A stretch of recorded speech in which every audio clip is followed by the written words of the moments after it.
ఆమ్, నేను బేబీ తీసిన తర్వాత దాని చుట్టూ వస్తున్న కాంట్రవర్సీలో నేను ఒక 5-6 రోజులు ఎంజాయ్ చేయలేకపోయాను సినిమా. ఎక్కడో లోపల పీకుతోంది, వైష్ణవిని తిడుతున్నారు.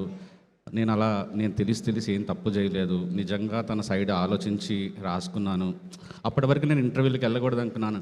ఇంటర్వ్యూలకు వెళ్ళాను, వెళ్ళి నా సైడ్ నా ఆన్సర్ నేను చెప్పుకున్నాను. అయినా కూడా తిట్టారు నన్ను.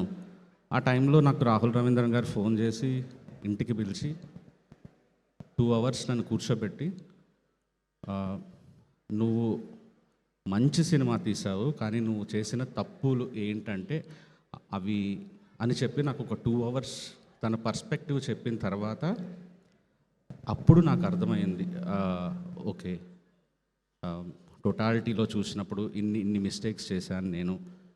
కానీ ఒక డైరెక్టర్ని నేను పడుతున్న మదన లోపలంతా పెయిన్ని రాహుల్ గారితో మాట్లాడిన తర్వాత నాకు అట్లా పోయింది. పక్క రోజు నుంచి నేను సినిమాని ఎంజాయ్ చేయటం మొదలుపెట్టాను.